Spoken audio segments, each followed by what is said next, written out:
Jadi sebenarnya laku itu bisa dijalankan dengan berbagai metode atau cara.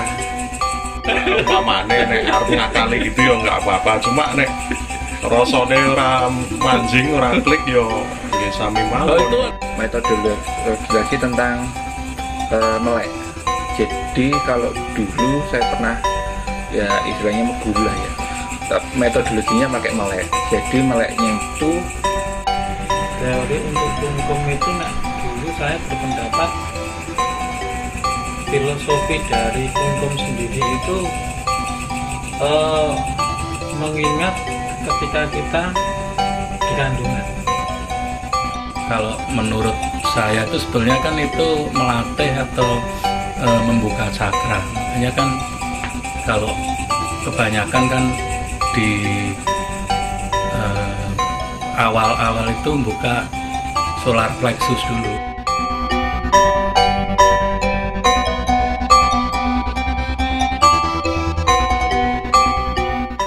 Selamat berjumpa kembali dengan Cupu Jendela Dunia.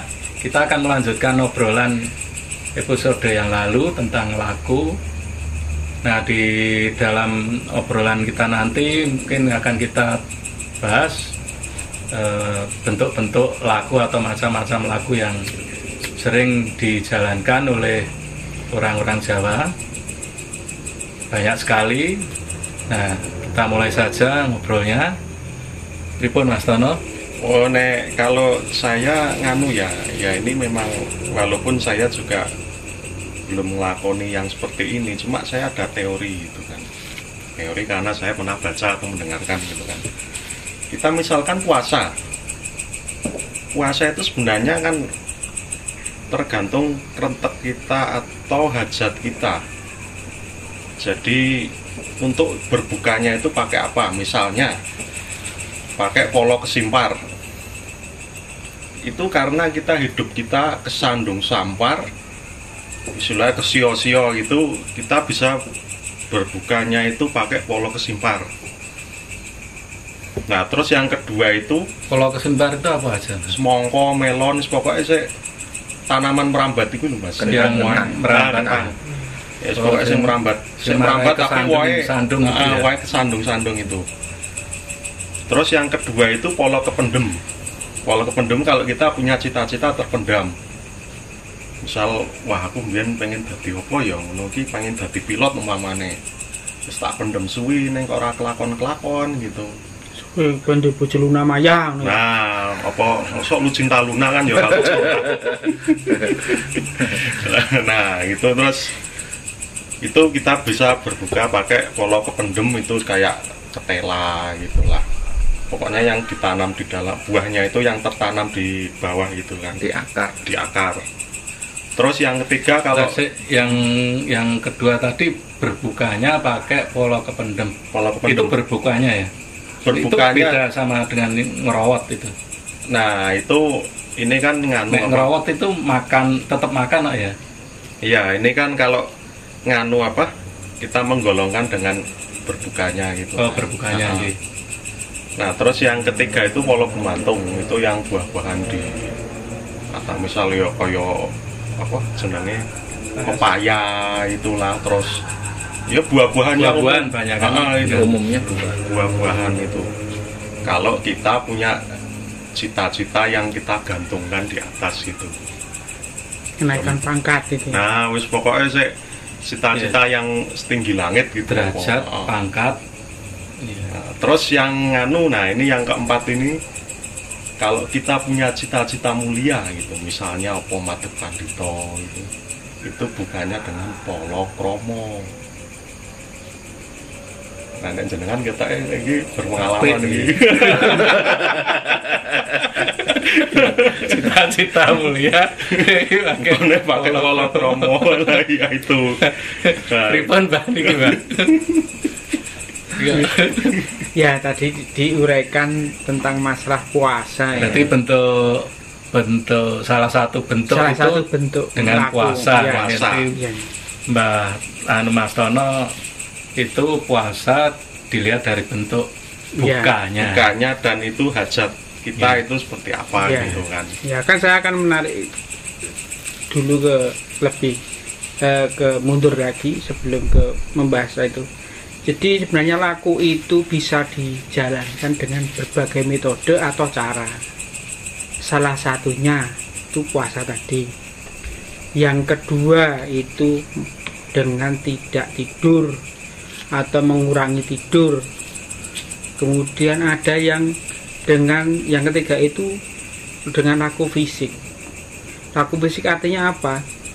Itu dengan kita lakukan dengan jalan kaki tapi secara rutin, itu adalah bentuk laku. Kalau cuman saya punya cita-cita ini tak lambari ganti melaku 40 dino itu ngelakoni, tapi kalau itu selama hidup kerep melaku itu sebagai laku, itu celengan laku. Mubeng beteng Kalau itu dilakukan secara rutin itu jadi laku. Tapi kalau mubeng bedeng cuma satu suro itu ngelakoni. Neng rutin lho Mbah ben tahun. Iya, tapi kan cuma terbatas 1 tahun sekali. Iya. Tapi yang sebenarnya adalah rutin sebisa kita, ada waktu dan kita mempunyai itu rutin. Itu seperti ya kita tadi yang saya dalam episode lalu itu seperti mengasah peso itu supaya tetap tajam. Itu mengasahnya dengan laku itu salah satunya. Puasa dengan laku, tidak tidur dengan laku, mengurangi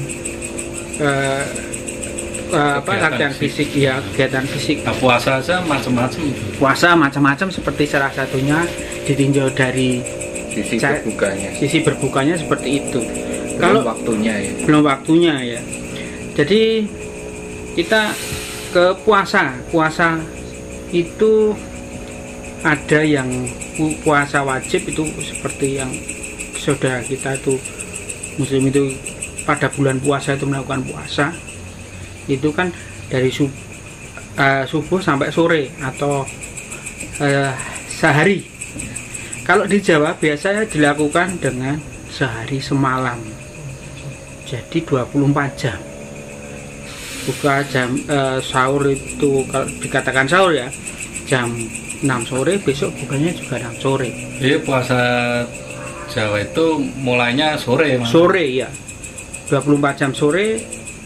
Karena pergantian hari itu mulai matahari terbenam. Iya, mulai pergantian sampai itu matahari terbenam lagi itu 24 jam. Itu pergantian di Jawa. Maka 24 jam itu kalau yang sering kita dengar itu kan puasa Senin Kemis.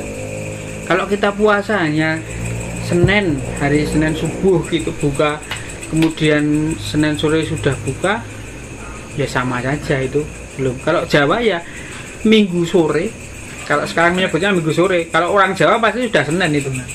Senin atau Minggu sore itu kita berhenti makan, Senin sore atau Selasa kalau di Jawanya itu ya kita baru makan.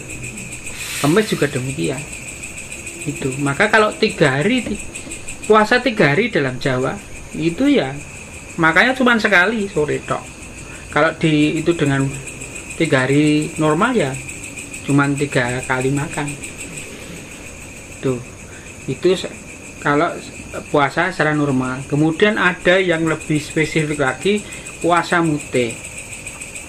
Puasa mute itu puasa yang menghilangkan rasa semua. Jadi yang dimakan itu hanya nasi. Itu pun cuma nasi saja dan air putih. Itu dikepal. Contoh, kalau kita puasa 3 hari, itu hari pertama kita itu berbuka dengan 3 kepal nasi. Makanya namanya muteh ngepel. Kepalan kita, nasi kita kepel, nasi putih itu, kemudian 3 kepel itu hari pertama bukanya 3 kepel, kemudian hari kedua 2 kepel, hari ketiga 1 kepel. Nah biasanya kalau di Jawa itu dilanjutkan dengan ngebleng. Istilah ngebleng itu apa? Menutup diri dari akses luar, dari hubungan luar, termasuk komunikasi, termasuk dengan pendengaran, penglihatan. Biasanya kita ngebleng itu di ruangan tertutup, entah itu kalau kamar kamar itu diusahakan tidak terhubung keluar, artinya diusahakan jangan sampai ada cahaya masuk. Tapi kalau sekarang sih enggak. Yang penting bedanya karo pati geni apa? Kalau pati geni nggak ada penerangan. Nggak ada penerangan, Ya. itu Masih bisa. masih bisa. Masih bisa. Tapi tetap mengisolasi diri. Tetap mengisolasi Isolasi diri. mandiri. Iya. Bedanya Nowo sama Mutih di mana ya? Nowo. Nowo itu 9. Oh bukan, maksudnya Nowo ini ku tidak tanpa rasa, tanpa Towo. rasa. Towo. Towo. Nggih. Oh. Nganyep Atau itu. sama. Nganyep, ngasrep. Oh. Jadi hampir mirip sih, ngasrep Mirip. dan mirip-mirip. Tapi yang penting itu nggak ada rasanya kan. Kalau mutih itu cuman biasanya khusus Nasi. nasi tok sama air putih. Pone nek mutih ngepel ya. Ya putih ngepel itu. Tapi iso diakali itu, Mbak. Ya, Saya dulu di sini pernah gede. Enggak. Saya dulu pernah tau ngelakoni mutih kan 7 hari. Kan dari 7 kepel, nanti hari terakhirnya kan 1 kepel, terus habis itu kan Bleng. bleng. Ya tapi ya tetap tiap hari sak piring. Ya. 7 kepel ya sepiring dikepeli dadi 7. Tapi kok Mas, itu Nanti terakhirnya kepelannya gede gitu. itu bahasa saya dulu itu lebih canggih. Maksudnya ngomong itu bukan kepel, tapi puluk.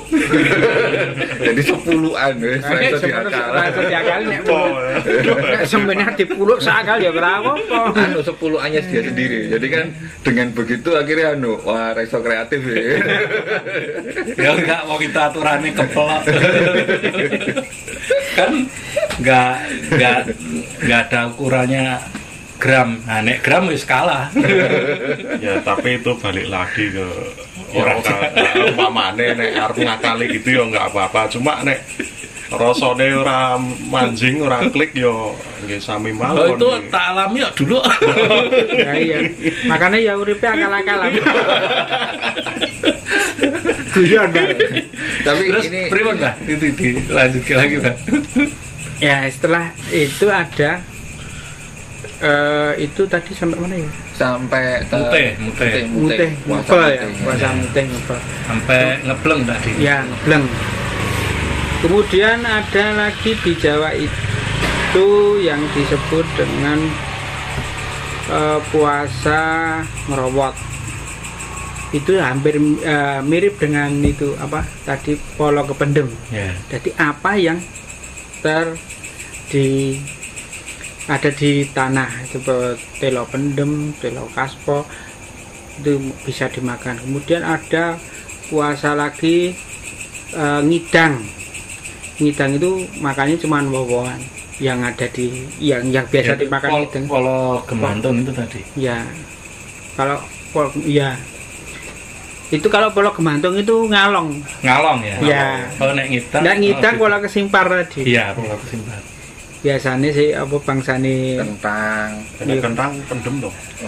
kentang bukan di luar ya. mboten itu Pendem, pendem. Sing ngawi ya polo kesimpar itu bangsane semangka, buah-buahan yang ada di itu biasanya ngidang. Itu cuman beda penyebutan saja. Itu Nambahin bulan poso. Iya. Iya. Bangun poso. ini nambahin metodologi tentang melek. Jadi kalau dulu saya pernah ya istilahnya meguru lah ya. Metodologinya pakai melek. Jadi meleknya itu mulai jam 7 sore sampai jam 3 pagi. Jadi ketika sudah mulai jam 3, jadi antara jam 3 sampai jam 4 itu buyar. Dan itu dilakukan setiap hari. Jadi rule modelnya hidupnya jadi gini. Jam 3 selesai, nanti kan sampai rumah jam 4 tidur, bangun sekitar jam 6 persiapan untuk katakanlah kerja atau apapun, nanti sampai sekitar jam 3 sore, jam 4 sore boleh tidur, tapi tidak boleh melebihi sampai jam 6 sore, bisa tidur atau bisa tidak. Nah kemudian habis itu melek lagi, begitu terus dilakukan. Kalau dulu itu saya sampai hampir 2 tahun lah, tapi itu sebenarnya ada hitungan bulannya, ada hitungan harinya berapa hari gitu, cuman kurang lebih sekitar 2 tahun lah. Dan ternyata pola seperti itu ya kalau terbiasa ya nggak ngantuk juga. Ya biasa aja gitu. Ya mindah jam tubuh. Iya, satu mindah jam tubuh. Kenapa kok metodologi melek itu yang dipakai? Biasanya itu setiap harinya itu bukan terus wejangan ilmu, enggak, cuman diajak untuk niteni. Jadi kalau malam itu, durasi malam itu kan suhu udara selalu berubah. Jadi dari itu bisa mengerti bahwa oh ini suhu sekian, ini suhu sekian, ini suhu sekian, ini suhu sekian. Kadang-kadang perubahan jam malam itu lebih terasa daripada siang. Jadi itu yang isinya diajarkan. Kenapa kok sampai pakai metodologi melek khususnya untuk malam hari, dan itu biasanya dilakukan di dekat ruang-ruang terbuka, tidak di dalam ruangan rumah. Ya, tapi kalau hujan ya tetap di ruangan anulah daripada kebes kan gitu ya. Tapi intinya adalah untuk niteni bahwa per segmen waktu itu ada beda durasi getaran. Kalau itu sampai ke getaran, tapi minimnya itu bukan untuk, kalau getaran itu sudah ke intermediate, jadi sudah masuk ke menengah. Tapi dasarnya adalah mengerti dulu pola suhu udara ketika malam hari itu kan jedanya beda-beda. Per hari nanti juga beda-beda. Per istilah kalau dalam Jawa itu per weton itu juga beda-beda. Nah itu biasanya yang digunakan adalah metodologi melek itu sendiri untuk melatih. Masih ada ini Mbak, apa kungkum. Ya. Nah, kungkum pribon. Mungkin ada apa tata cara lain yang kungkum itu dari yang saya sebutkan ya, nanti tolong dikoreksi. Ya, masing-masing orang kan ya, itu beda-beda metode. Jadi ada di spiritual itu ada yang namanya laku kungkum. Itu biasanya termasuk laku populer juga. Iya, laku populer juga. Itu dilakukan untuk tahapan-tahapan tertentu. Seperti kemarin saya sebutkan, kungkum itu pas di posisi Purwo dan nanti Madya sedikit yang seperti episode yang lalu. Biasanya kungkum itu dilakukan di kali gede atau sungai yang besar. Kemudian harus dilakukan adalah tengah malam. Memang tahapannya begitu. Setelah dan menghadap hulu. Jadi Sumber. Ya, menghadap ke sumber. Jadi aliran dari utara berarti kita menghadapnya ke utara. Kalau kita mungkin di daerah Semarang atau yang alirannya ke utara, maka kita akan menghadap ke selatan. Itu artinya apa? Itu kita menyongsong akan kehadiran kebeningan dari sumber mata air yang timbul ya. Artinya menghadap yang bersih gitu, untuk menyadari dan untuk menyaksikan unsur kita sebenarnya. Posisinya duduk atau biasanya bersila. Kalau di tempat ada yang bersila, tapi juga tergantung pada kedalaman. Yeah. Kalau dalam ya ngadeg. Mosok gitu asal ya mau blok. Kalau yang di umbul, di sendang itu. Ya, kalau di sendang biasanya kalau tinggi ya segini ya berdiri. Pernah itu pengalaman saya kungkum itu, tapi sore ini nganu di Jumprit itu. Ya itu ya sekitar, kalau MDPL-nya sekitar ya 1000-an lah gitu. Itu wes kademen aku. Apa nyelam terus ngadeg wes pokoknya ya mau dikon kungkum ya kungkum wes kademen gitu wes ngono wes baru mulai di rubuh munyok. Itu kan banyak monyetnya di sana gitu. Itu memang awal itu saya kungkum itu. Nah yang kedua itu pernah itu di Lawu itu, di yang sekarang jadi objek wisata itu di Tlogo Madirdo itu ya kurang lebih ketinggiannya sama teman Jumprit. Tapi yang di situ saya sudah mulai memahami, saya bersila gitu kan. Itu kan ada pansurannya gitu kan. Ya saya disuruh mengamati sebenarnya. Memang dingin memang kulitnya, tapi bawah ini panas itu. Saya jadi ini ada istilahnya kauruh baru bagi saya itu, ada pengalaman baru gitu kan. oh sebenarnya ini juga salah satu untuk memancing hawa panas dalam diri kita itu ya kungkum ini kan. Nah mungkin Mas ada pengalaman kungkum kita sering ini. Enggak pernah baca literatur dari suatu aliran itu kungkumnya itu jadi cuma sebatas jari pun bisa dihitung laku kungkum. Itu ada di ya salah satu lah, pernah baca ya. Oh iya. Jadi kungkumnya itu nggak harus nyemplung gitu, nggak harus benar-benar kungkum, tapi itu cuma walaupun itu cuma istilahnya ujung kaki atau ujung jari kena air itu sudah termasuk laku kungkum. Sebabnya bagaimana menurut literasi itu saya belum membaca terlalu jauh ya, tapi ada yang kayak gitu, maksudnya sudah hanya karena diniatkan kungkum ya sudah termasuk hitungannya itu ya, di komunitas itu ya, di komunitas itu sudah. Saya juga pernah baca itu juga. Jadi salah satu filosofi dari kungkum itu kan sebenarnya kita itu kan sebenarnya lagi kungkum di dunia ini kan. Di istilahnya di Mayopodo ini kan kita itu kungkum kan. Nah gimana caranya kita belajar untuk mentas gitu kan, mentas dari dunia ini atau meninggalkan dunia ini. Meninggalkan dunia ini beda loh dengan meninggal dunia.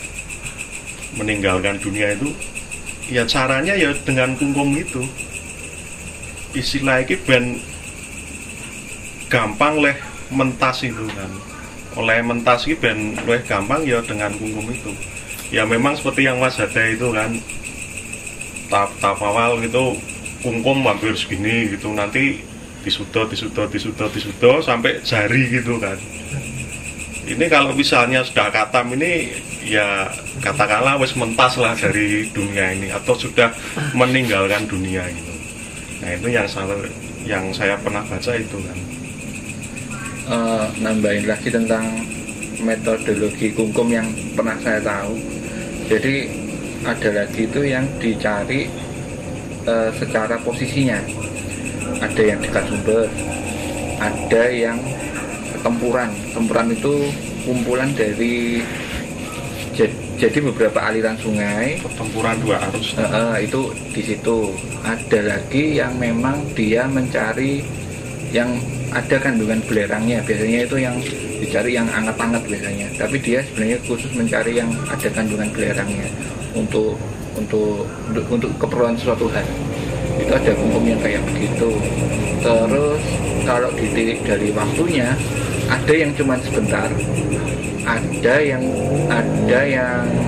sampai 6 jam, 24 jam, bahkan sampai ada yang hitungan hari atau bulan. Tapi kalau bulan itu biasanya memang ada hal khusus yang dia inginkan.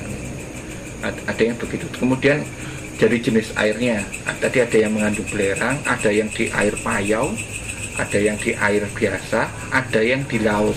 Nah itu beberapa jenis yang pernah saya tahu untuk masalah kungkum sendiri. Iya Mbak Sulis.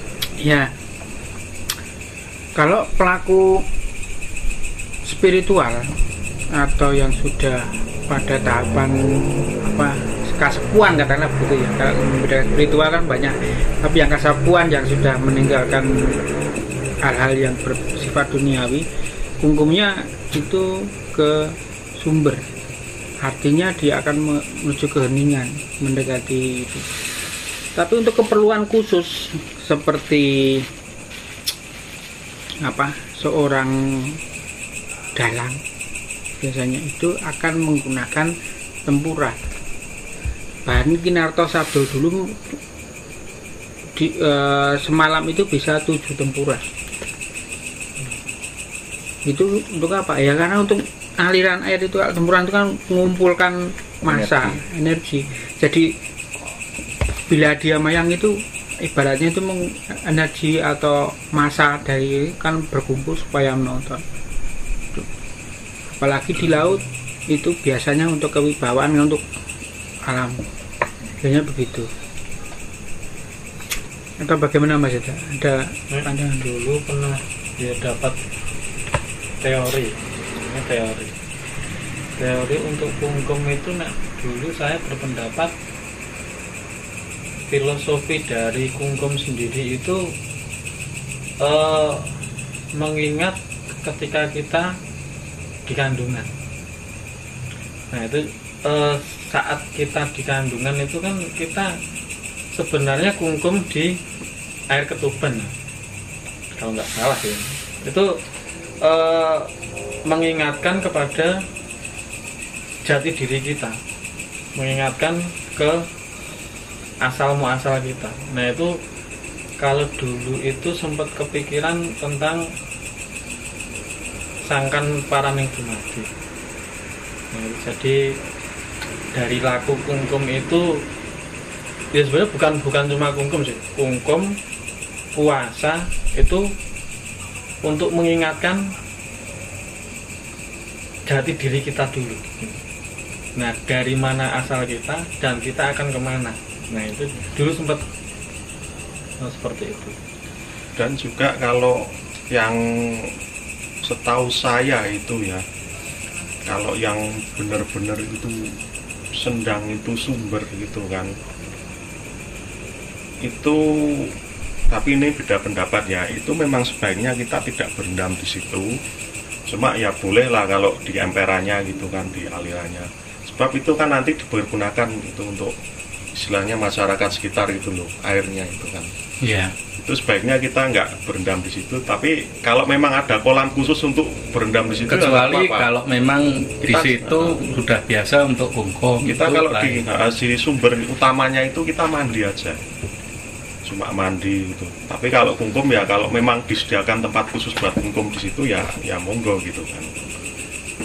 Setahu saya sih nek untuk tempat kungkum yang dekat sumber, maksudnya yang biasanya digunakan untuk laku ritual ya, biasanya itu memang ada bilik tersendiri untuk yang laku kungkum itu, supaya tidak ganggu yang istilahnya buat minum, buat apa itu ada biasanya ya kalaupun sendang itu ya sendang memang iya. biasa untuk kungkum. Iya. Umumnya sih yang biasanya untuk laku ritual sudah ada tempat itunya. Ya, sebenarnya kalau di Yogyakarta itu di Sendang Kasihan, itu ya sumbernya ya untuk kungkum itu. Ada memang dibedakan kalau dia sumbernya itu untuk laki-laki, kemudian alirannya di sana ada bilik untuk perempuan. Itu Sendang Kasihan yang saya dulu pernah laksanakan di sana juga. Nah, di Solo itu di Bengging rata-rata. Ya, Yosodipura. Ya. Nah, Nek, kalau saya ya kita kembali ke macam-macam laku tadi itu, kalau menurut saya itu sebetulnya kan itu melatih atau membuka cakra. Makanya kan kalau kebanyakan kan di awal-awal itu membuka solar plexus dulu, jadi buka cakra api itu kan ya semacam puasa, mukti dan sebagainya itu kan sifatnya panas. Nah, kenapa solar plexus dulu? Karena itu cakra dasar yang mudah dirasakan. Ketika panas itu kan lebih gampang. Nah, nanti akan buka cakra-cakra lain sampai ke spiritual, termasuk kungkum itu. Kungkum itu kan buka cakra air karena tujuannya ya, kalau kungkum itu menurut saya karena sifat air itu kan tenang, adem, itu arahnya untuk menenangkan diri kalau menurut saya. Jadi untuk membawa kita dalam suasana ketenangan, tentram, dan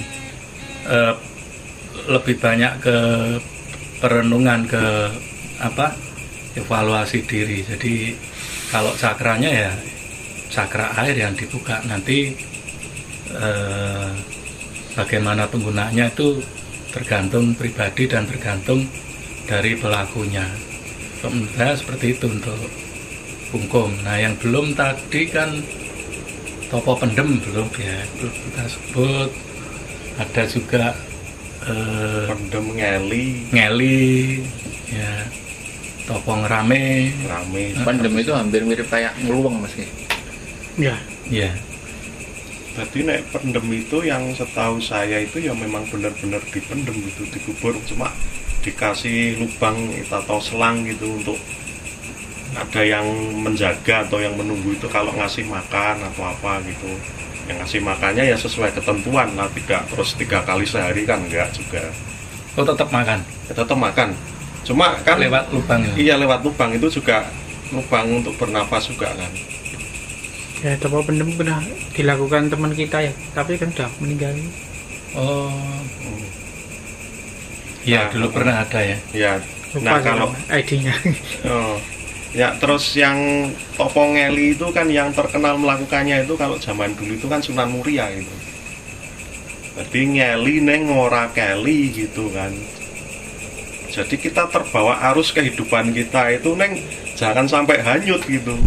Tetap ada istilahnya ono jejere gitu kan. Tetap kontrol gitu kan.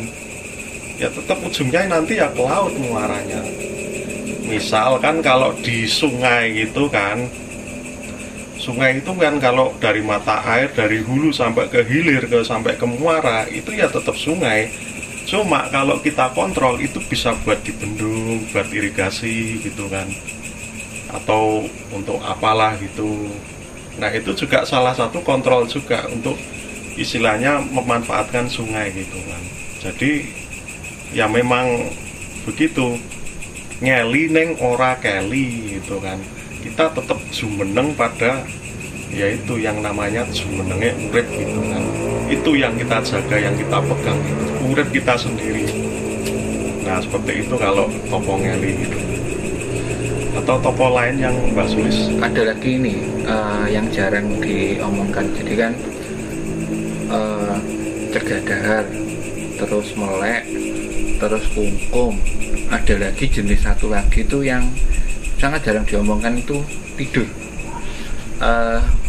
Metodologi tidur yang saya tahu bukan tidur dalam kapasitas 6 atau 8 jam seperti orang normal, tapi itu biasanya tidur itu untuk yang tingkat menengah sampai tingkat atas, itu biasanya untuk tingkat menengah dia bisa tidur selama 3 hari. Jadi itu jenis puasa yang memang agak jarang di apa ya, di istilah tirakat ya, laku tirakat yang memang agak jarang disebutkan, tapi itu termasuk tirakat. Sebab kan biasanya kita itu maksimal tidur itu kan 8 jam sebenarnya, maksudnya habis itu kebangun sebentar gitu kan. Nah tapi ketika orang menekuni laku itu, dia bisa tidur 3, 5 sampai 7 bahkan sampai sebulan itu tanpa bangun, tanpa ngelilir. Jadi memang ya, tapi itu sih tingkat intermediate, tingkat menengah ke atas. Dan pelaku spiritual semacam itu biasanya sudah melakukan yang dia biasanya sudah, yang paling dasar kan sebenarnya paling umum, maksudnya saya bukan paling dasar ya, paling umum itu adalah puasa, cegah makan biasanya. Nah kemudian baru melangkah ke tingkat selanjutnya. Tidur itu ada yang ini turu sepisan. Ya ada yang kayak gitu. Ini wis tangi lah untuk turunnya. Ya. Sehari semalam terus pisan, jadi makler biru tangguh serah itu ada itu. Ada yang gitu. Kan ada juga yang tidur itu sebagai apa tadi sih Bas, belum yang di kota gede misalnya itu kan kita kan istilahnya kalau nompo wisiknya itu ya lewat tidur itu. Tapi tidurnya yang di tempat yang nggak umum gitu kan. Yang biasanya pakai kasur, pakai bantal, pakai guling. Nah ini paling ya mau glosoran di rumputan gitu kan, di sana gitu kan, atau di mana gitu, pokoknya yang nggak umum, karena memang dia sudah diniatkan dan ditekadkan kepiye carane ben oleh wisik gitu kan. Ya itu biasanya yang kalau lakunya itu tirakat di makam, petilasan atau apa itu pasti tidur. Dawuhnya itu diharapkan lewat mimpi gitu. Makanya ya tetap tidur sampai nanti ketemu tadi kerentek itu tadi. Ya itu tadi itu masalahnya kan orang awam yang melaksanakan tirakat atau laku di tempat-tempat khusus itu. Ada juga yang ya dikatakan sih intermediate itu.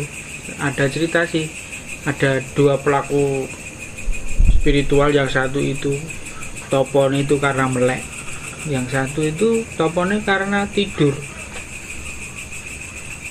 Ternyata hasilnya memang terbukti sama. Yang pada saat itu kan 2 orang itu naik ke Gunung Lawu. Yang melek itu ya begitu, lalu yang melek ya melek biasa, yang satu itu begitu datang langsung tidur. Setelah 3 hari yang melek ini dapat dawuh, oh gini, yang tidur itu sebentar ya bangun setelah 3 hari itu gini, ternyata cocok sama.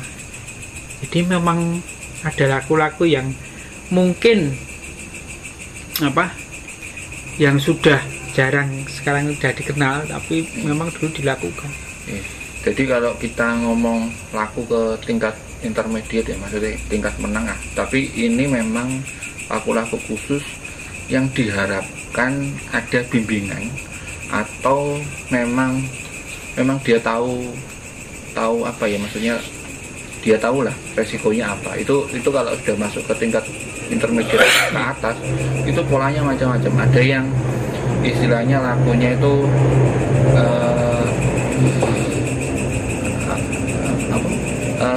ngedan, ada yang ngedan, terus ada yang ngemis juga, terus ada sing melakukan kadang-kadang yang jadi dia itu kadang untuk makan harus mencuri, itu juga ada. Tapi artinya mencuri ini mencuri makanan ya, maksudnya mencuri makanan itu bukan mencuri terus banyak banget terus milih lawuh, itu enggak. Nek milih lawuh niat nek niku. Iya, niat. Terus topone iku kudu nyolong panganan, nyolong itu McD. Niat nek niku. Jadi ya memang ada laku-laku khusus yang untuk tingkat intermediate ke atas itu memang kadang lakunya agak nggak umum. Makanya ada lagi tuh yang kalau kita bahas cerita-cerita kuno itu ada yang mandi di rumah orang. Nah, itu sendiri juga udah masuk ke tingkat khusus itu. Maksudnya nggak memang bukan tingkat dasar. Ada yang mandi di rumah orang, ada yang harus nolong orang setiap rumah ke rumah, ada juga yang gitu. Jadi itu memang tingkat-tingkat intermediate yang dia sebenarnya melakukan itu untuk tujuan-tujuan tertentu yang bisa dalam tanda kutip keilmuan tertentu, atau dia mendapatkan sesuatu hal lah istilahnya, dia harapkan suatu hal itu. Ya, terus kan saya ada pengalaman ini kan, itu yang istilahnya kalau dibilang yo laku ya topone yo melaku ya, kita jalan kaki gitu kan. Misal ya mungkin sekitar tahun 2013an lah, itu juga saya ya melaku ya istilahnya melakukan yang Candijo gitu misalnya kan, dari rumah ya semelaku wae, bahkan hujan pun saya tetap laku.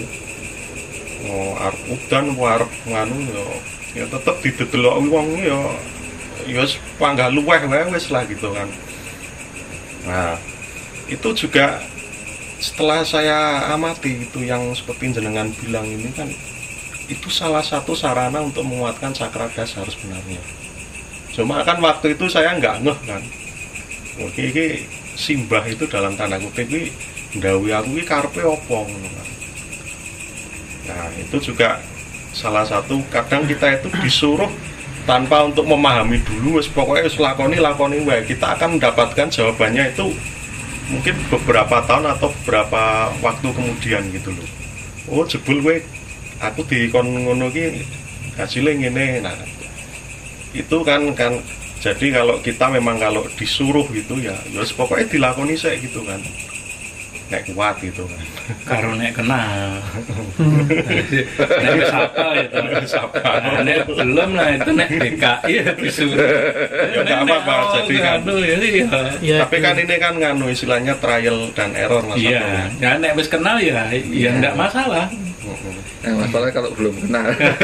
Dulu pernah saya juga kenal itu. Saya itu masih karena lulus sekolah STM apa ya, masih di rumah, disuruh ke apa jenis gunung di Kulon Progo itu apa? Gunung Lanang. Itu Suralaya. Oh, Suralaya. Suralaya ngendi ya, zaman dulu rano Google Map. dan saya itu cuma pengangguran. Saya cuma bilang begini,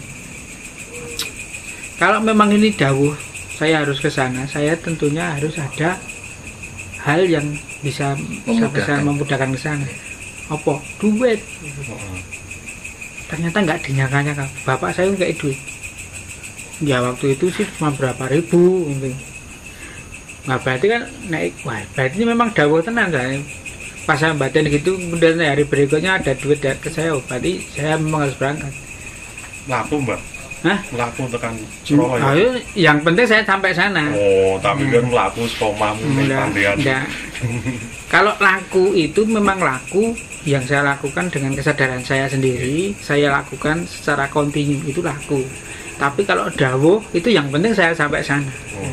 Neng caranya bebas. Caranya bebas. Soalnya memang sih. Memang ketika kita membicarakan dalam tanda kutip dawuh atau konteks itu sendiri, kadang itu antara ego dan apa yang kita rasakan itu kadang itu nanti jadi pertentangan yang ya nanti itu jadi pembelajaran kepada individu itu tersebut. Jadi ada contoh nih, maksudnya saya sendirilah. Saya itu pernah disuruh bukan disuruh sih, Krentek itu mau ke Parangkusumo gitu. Lah kok sampai pintu masuk itu Krenteknya sudah suruh pulang. Secara ego manusiawinya pikir aku belum ngapa-ngapain kok gitu. Nah cuman itu nanti sendiri seiring dengan waktu dan segala macam nanti ada pendewasaan di situ, kenapa kok harus begitu dan segala macamnya. Cuman memang kalau kita bicara tentang Krentek itu sendiri, biasanya secara umumnya itu jalannya dipermudah. Jadi jalannya memang seolah-olah alasanmu apa untuk menolak ya? Oh nggak ada yang ngelakoni angel kan gitu. Iya. Dan untuk Krentek atau dawuh itu kan kita bisa bahas di episode berikutnya ya Mas Agus. Iya. Ya itu tadi saya bilang kenal itu tadi itu kan kenal itu mengenali itu. Ya. Mengenali. Tapi kita akan bahas di episode berikutnya. Baik, demikian obrolan kita tentang macam-macam laku. Kita akan lanjutkan dan silakan simak di episode berikutnya. Sampai jumpa.